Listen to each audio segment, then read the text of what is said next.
भारत का एक ऐसा मंदिर जहां देवी को साल में 3 बार मासिक धर्म यानी कि पीरियड्स आते हैं और इस दौरान आसपास की नदियों और तालाबों का पानी लाल हो जाता है। ये मंदिर भारत के बाकी देवी मंदिरों से अलग है क्योंकि यहाँ देवी की कोई मूर्ति नहीं है बल्कि उनकी योनि की पूजा की जाती है। इस मंदिर को वशीकरण, काला जादू और तंत्र मंत्र करने वाले तांत्रिकों का गढ़ माना जाता है। यहाँ हर दिन मंदिर के कपाट खुलने से पहले एक पशु की बलि दी जाती है और पहले यहाँ मानव बलि भी दी जाती थी। ऐसा माना जाता है कि आज भी यहाँ गुप्त रूप से मानव बलि दी जाती है क्योंकि 2019 में मंदिर परिसर में एक वृद्ध महिला का कटा हुआ सिर मिला था। तो क्या आज भी यहाँ मानव बलि दी जाती है? आइए जानते हैं तंत्र मंत्र और रहस्यों से भरे कामाख्या देवी मंदिर की सच्चाई।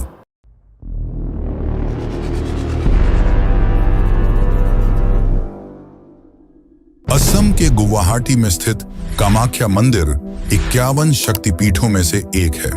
यहाँ माता सती का योनि और गर्भभाग गिरा था। यही कारण है कि यह मंदिर 51 शक्तिपीठों में सबसे महत्वपूर्ण माना जाता है क्योंकि योनि को जीवन के सृजन और संचार का सबसे बड़ा प्रतीक माना जाता है। यहाँ माता की मूर्ति की जगह माता की योनि रूप में पूजा की जाती है और माना जाता है कि यहाँ साल में 3 दिन यानी कि अंबुबाची मेले के दौरान माता को मासिक धर्म आता है और इस दौरान ब्रह्मपुत्र नदी का पानी खून की तरह लाल हो जाता है। वैज्ञानिकों का मानना है कि मिट्टी में मौजूद लौह तत्व यानी कि आयरन ऑक्साइड की वजह से यह पानी लाल हो जाता है। पर सबसे बड़ा सवाल यह है कि आखिर यह अंबुबाची मेले के दौरान ही क्यों होता है? यह शक्तिपीठ और भी खास तब बन जाता है जब देवी 10 महाविद्याओं के साथ विराजमान होती हैं। आखिर ये 10 महाविद्याएं कौन सी हैं और इनकी ताकत क्या है? और क्यों तांत्रिक यहाँ आकर काला जादू करते हैं? आखिर क्यों माता ने अपने सबसे प्रिय तांत्रिक का सिर धड़ से अलग कर दिया? और इतिहास में ऐसा क्या हुआ कि मां कामाख्या ने असम के राजवंश को श्राप दे दिया जिससे सदियों बाद भी उनका मंदिर में प्रवेश निषेध है? और सबसे बड़ा सवाल यह है कि मंदिर को किसने बनवाया, क्योंकि इतिहासकारों का मानना है कि इस मंदिर को 8वीं से 9वीं शताब्दी के बीच बनवाया गया था, पर हमारे धर्म ग्रंथों में तो कुछ और ही लिखा मिलता है। तो आज की इस डॉक्यूमेंट्री में हम आपको बताने वाले हैं कामाख्या मंदिर का इतिहास और इससे जुड़े कई चौंकाने वाले रहस्य जो आपके होश उड़ा देंगे, क्योंकि यह सिर्फ एक मंदिर नहीं बल्कि काले जादू की साधनाओं का गढ़ भी है जहां दूर दूर से तांत्रिक साधना करने आते हैं। तो चलिए जानते हैं इन रहस्यों को, और अगर वीडियो अच्छी लग रही है तो इसे लाइक जरूर करें।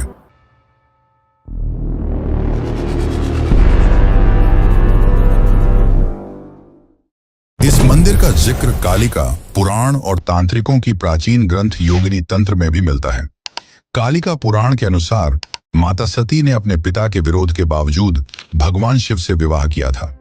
इस विवाह से उनके पिता दक्ष अत्यंत क्रोधित हो गए और उन्होंने अपनी पुत्री के इस विवाह को अस्वीकार कर दिया।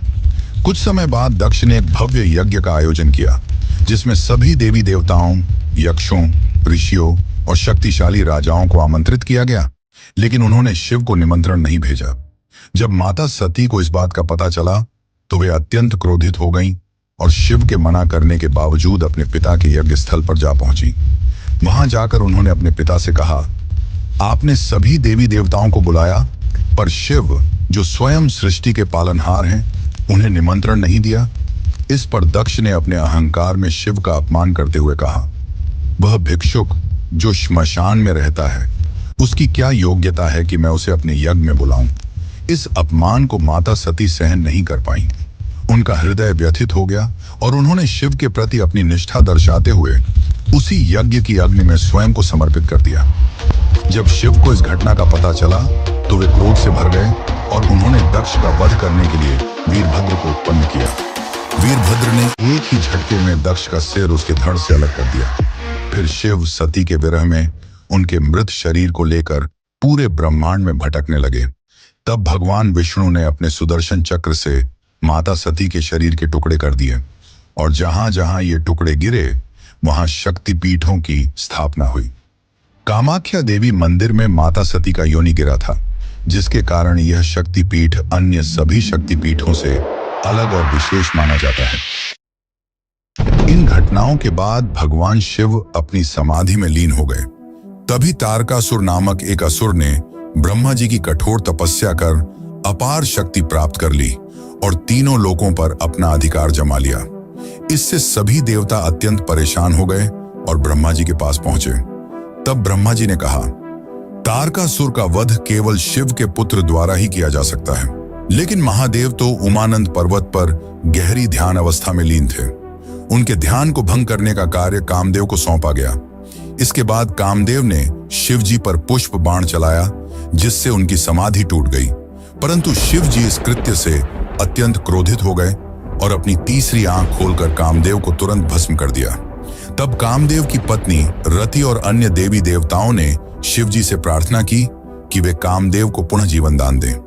उनकी प्रार्थना से शिव जी का क्रोध शांत हुआ और उन्होंने कामदेव को जीवन दान तो दे दिया, लेकिन उनका सुंदर रूप वापस नहीं आया। तब कामदेव और रति ने शिव जी से प्रार्थना की, हे महादेव, हमें ऐसा जीवन न दें जिसमें सौंदर्य न हो। शिव जी ने उनकी प्रार्थना स्वीकार कर ली, लेकिन उन्होंने एक शर्त रखी, तुम्हें नीलांचल पर्वत पर माता सती के जनन अंग पर एक भव्य मंदिर का निर्माण कराना होगा। इसके पश्चात नीलांचल पर्वत पर कामाख्या मंदिर के निर्माण की प्रक्रिया आरंभ हुई। इस कार्य में भगवान विश्वकर्मा ने भी सहायता की और उन्होंने मंदिर की भव्य संरचना तैयार की। इसके बाद कामदेव ने इस मंदिर में भैरव और 64 योगिनियों की मूर्तियों की स्थापना की।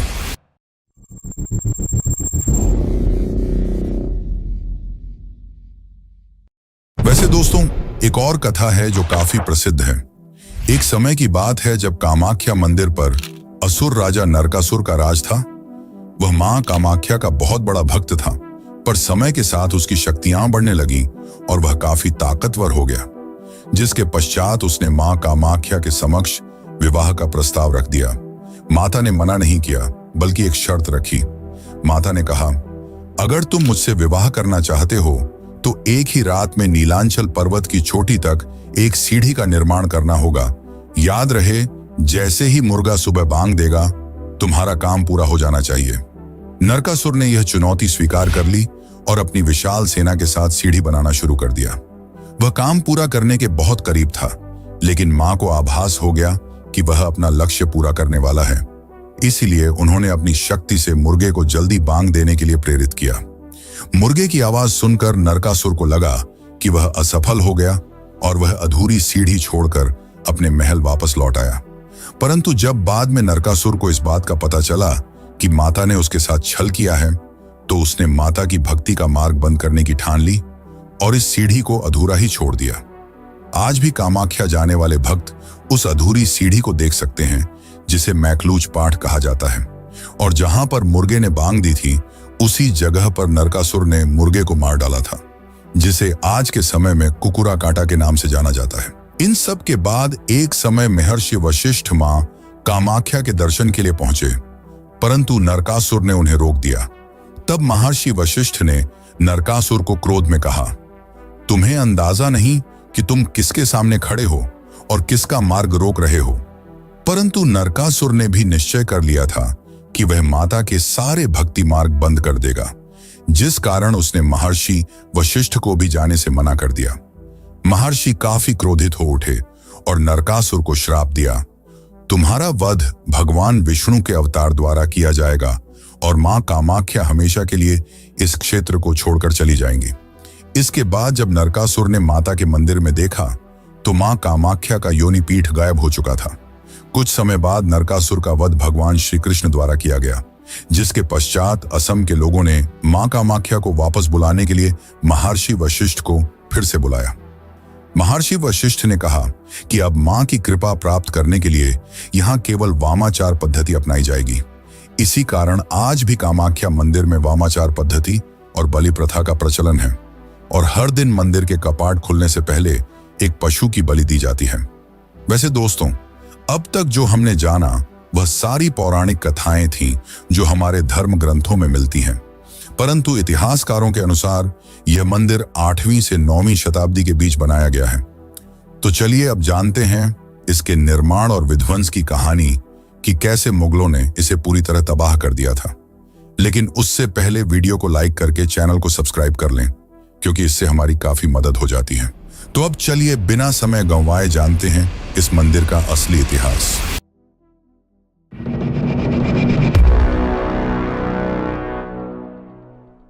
मंदिर का सबसे पहला उल्लेख 8वीं से 9वीं शताब्दी में मिलता है, जब यह क्षेत्र पाल वंश यानी कि पाला डायनेस्टी के अंतर्गत था।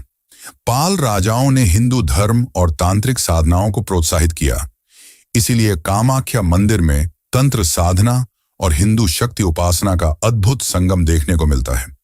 ऐसा माना जाता है कि मंदिर का प्रारंभिक निर्माण असम के स्थानीय कछारी राजाओं ने किया था, जिन्हें शक्ति की पूजा का ज्ञान था। कामरूप राज्य के शासक इंद्रपाल, धर्मपाल और जयपाल ने इस मंदिर को और भव्य रूप दिया। इन सब के बाद 16वीं शताब्दी में अर्थात 1498 से 1500 के बीच बंगाल के सुल्तान अलाउद्दीन हुसैन शाह ने असम पर आक्रमण किया। इस आक्रमण के दौरान उनके सेनापति काला पहाड़ ने मंदिर को पूरी तरह नष्ट कर दिया। तांत्रिक पूजा और शक्ति साधना को काफिर प्रथा मानते हुए मुस्लिम शासकों ने मंदिर को ध्वस्त कर दिया और तांत्रिकों को मार डाला। लगभग 50 से 100 वर्षों तक यह मंदिर खंडहर की तरह पड़ा रहा। इसके पश्चात 17वीं शताब्दी में अहोम वंश ने असम में शासन किया और मुगलों को हराकर इस क्षेत्र को वापस लिया। अहोम राजाओं ने शक्ति पूजा को पुनर्जीवित किया और मंदिर का भव्य पुनः निर्माण कराया। मुख्य अहोम शासकों में जिन्होंने पुनः निर्माण कराया, उनमें सबसे पहला नाम आता है राजा जयद्वाज सिंघा का, जिन्होंने मंदिर को पुनः निर्मित करने का संकल्प लिया, लेकिन किसी कारणवश वे इसे पूरा नहीं कर पाए। इसके बाद 1667 से 1670 के बीच राजा चक्रध्वज सिंघा ने मंदिर का आंशिक पुनः निर्माण कराया और इसे मजबूत बनाने के लिए स्थानीय शिल्पियों को नियुक्त किया। इन सब के पश्चात अंततः 1751 से 1769 के बीच राजा राजेश्वर सिंघा के शासनकाल में मंत्री पंथानंद गोगोई और अन्य स्थानीय वास्तुकारों ने मंदिर को पूर्ण रूप से पुनः निर्मित किया। इस बार मंदिर को बंगाल, अहोम और द्रविड़ स्थापत्य कला के मिश्रण से तैयार किया गया।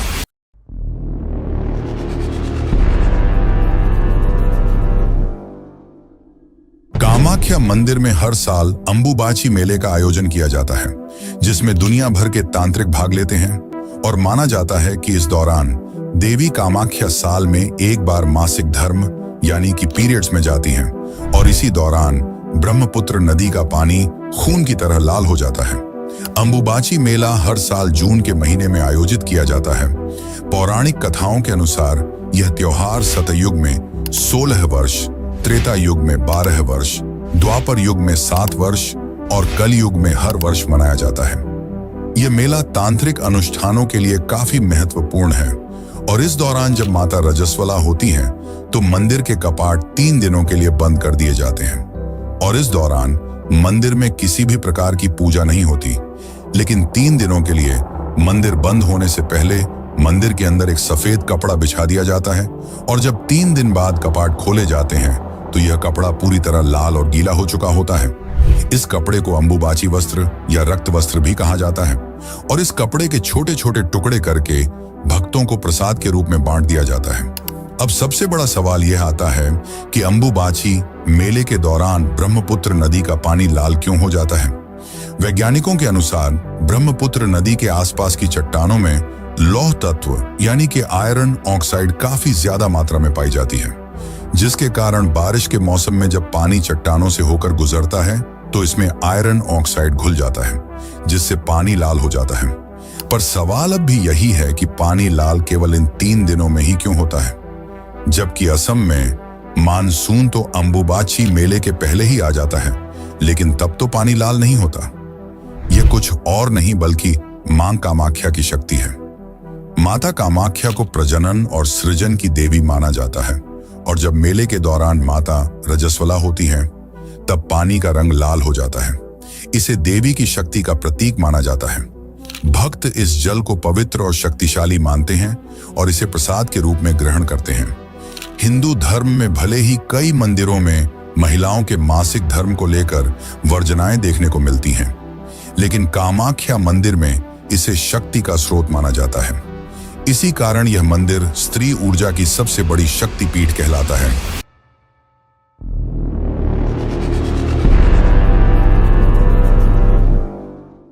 कामाख्या मंदिर न केवल एक धार्मिक स्थल है, बल्कि इसे भारत की तांत्रिक राजधानी भी कहा जाता है, जहां तंत्र साधना की सैकड़ों वर्षों पुरानी परंपरा आज भी जीवित है।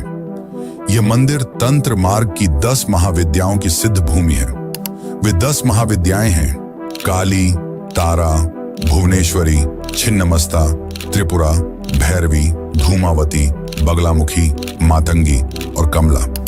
यहाँ तांत्रिक, साधु, अघोरी और सिद्ध योगी अपनी गुप्त सिद्धियां प्राप्त करने के लिए आते हैं, और यह मंदिर काली एवं शक्ति की उपासना का सबसे बड़ा केंद्र माना जाता है।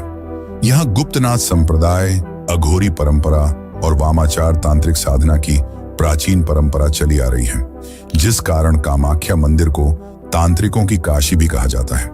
इस मंदिर में देवी को प्रसन्न करने के लिए मुख्य रूप से नर, बकरों, भैंसों और कबूतरों की बलि दी जाती है, लेकिन मादा पशुओं को बलि से दूर रखा गया है।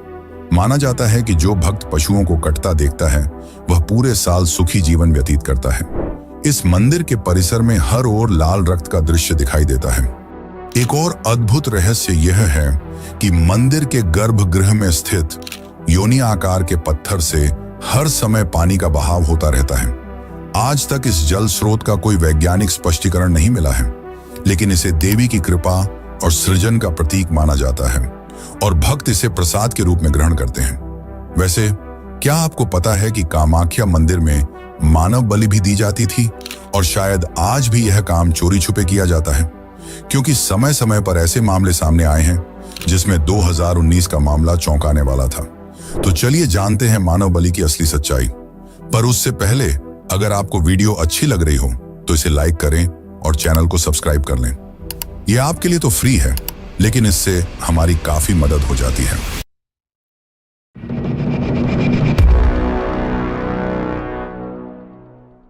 कामाख्या मंदिर का इतिहास रहस्यों से भरा हुआ है, और उनमें सबसे विवादास्पद विषय है बलि प्रथा। तो क्या सच में इस मंदिर में मानव बलि दी जाती थी? ऐतिहासिक और पौराणिक स्रोतों के अनुसार प्राचीन भारत में कई मंदिरों में बलि प्रथा का पालन किया जाता था, और कामाख्या मंदिर भी इससे अछूता नहीं था। कालिका पुराण और योगिनी तंत्र जैसे ग्रंथों में उल्लेख है कि शक्ति साधना के लिए इंसानों की बलि दी जाती थी। मान्यता थी कि देवी को प्रसन्न करने के लिए सबसे बड़ा बलिदान मानव बलि होता है, जिससे साधकों को अपार शक्ति और सिद्धियां प्राप्त होती थी। यह भी कहा जाता है कि बलि देने के लिए खास कुलाचार तांत्रिकों को चुना जाता था, जो गुप्त अनुष्ठान करके इसे संपन्न कराते थे। असम के अहोम राजाओं के शासनकाल यानी कि 13वीं से 18वीं शताब्दी में भी कुछ शासकों द्वारा मानव बलि की परंपरा का पालन करने का जिक्र मिलता है। 1832 में ब्रिटिश अधिकारी जॉन बटलर ने अपनी रिपोर्ट में लिखा कि उन्होंने असम में कुछ मंदिरों में मानव बलि की परंपरा देखी थी, जिसमें कामाख्या मंदिर भी शामिल था। कुछ मान्यताओं के अनुसार यह प्रथा 19वीं शताब्दी के अंत तक धीरे धीरे खत्म हो गई। लेकिन क्या यह सच में बंद हो गई है? क्योंकि 16 जून 2019 को कामाख्या मंदिर परिसर में जॉय दुर्गा मंदिर की सीढ़ियों पर एक 66 वर्षीय महिला का सिर कटा शव एक कंबल से ढका हुआ पाया गया था। यह घटना आधी रात को भूतनाथ मंदिर में पूजा के बाद शुरू हुई, जहां से सभी लोग पहले कामाख्या मंदिर गए और फिर बगुला मंदिर के पास श्मशान घाट पहुंचे। पीड़िता को बाद में जॉय दुर्गा मंदिर ले जाया गया, जहां पूजा के दौरान शराब और मांस का सेवन किया गया। पीड़िता को इस बात का अंदाजा नहीं था कि यह पूजा उसकी बलि के लिए की जा रही है। पूजा की एक विशेष रस्म के बाद उसका सिर कुल्हाड़ी से काट दिया गया। यह सिर्फ एक घटना है जिसके बारे में हमें पता है, न जाने ऐसे और भी कितनी घटनाएं होती होंगी जिनका हमें पता भी नहीं चलता। वैसे क्या आपको पता है कि एक समय माता ने स्वयं अपने सबसे प्रिय तांत्रिक का सिर धड़ से अलग कर दिया और एक पूरे वंश को ऐसा श्राप दे दिया कि आज भी वे कामाख्या मंदिर जाने से डरते हैं? तो चलिए जानते हैं इसके बारे में।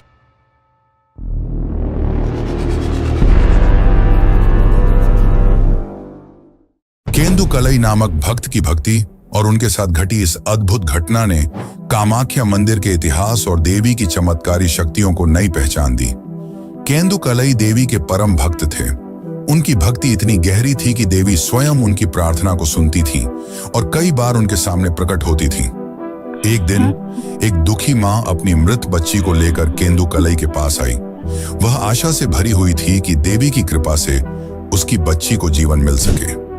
केंदुकलई ने शुरुआत में यह कहकर मना कर दिया कि मृत व्यक्ति को पुनर्जीवित करना किसी साधारण व्यक्ति के लिए संभव नहीं है, लेकिन उस मां की गहरी श्रद्धा और आस्था देखकर केंदुकलई ने देवी से प्रार्थना करने का निर्णय लिया।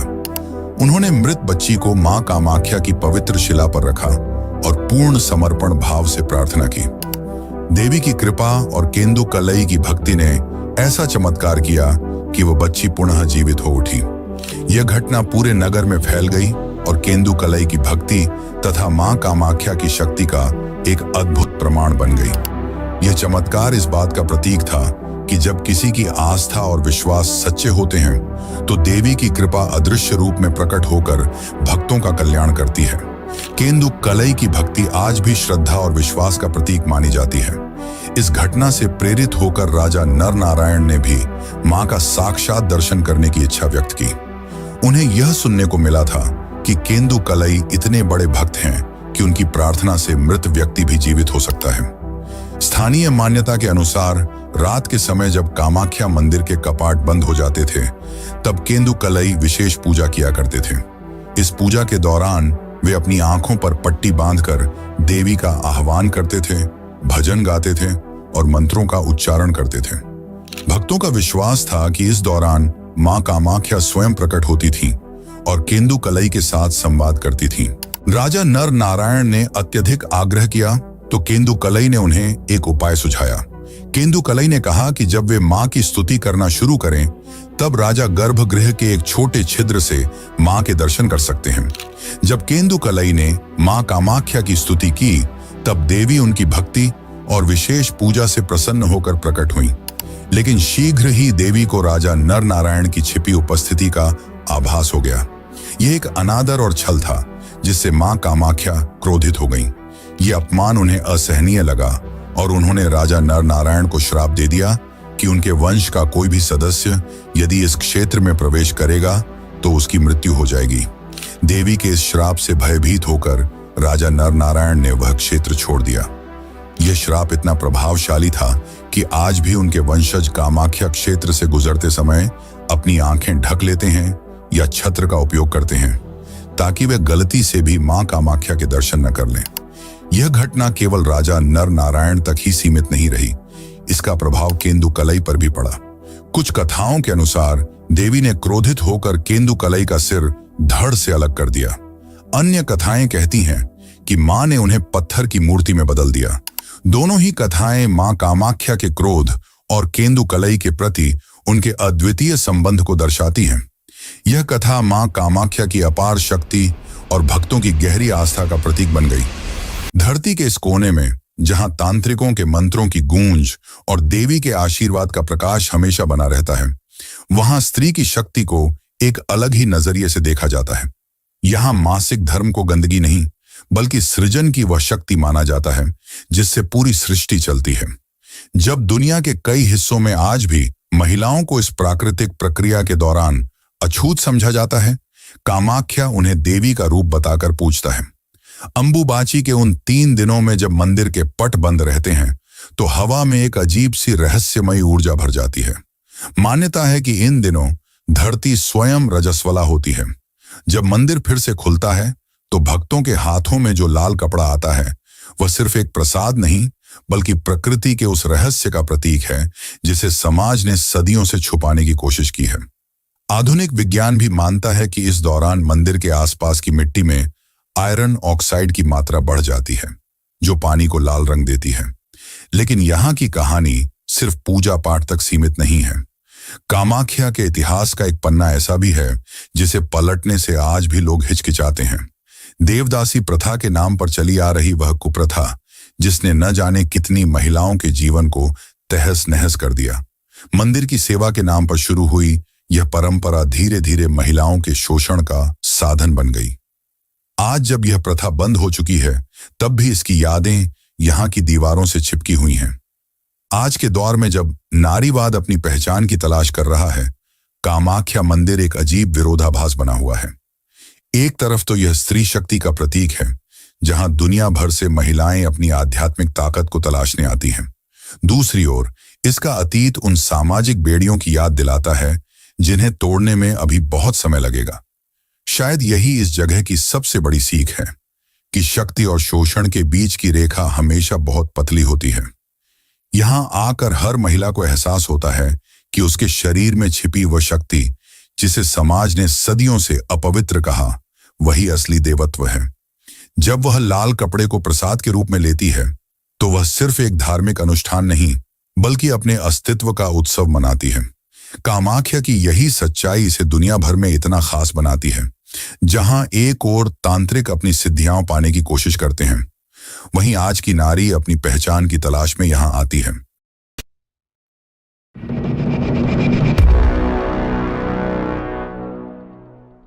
तो दोस्तों, ये कथाएं हमें इस मंदिर में माता की उपस्थिति का प्रतीक देती हैं।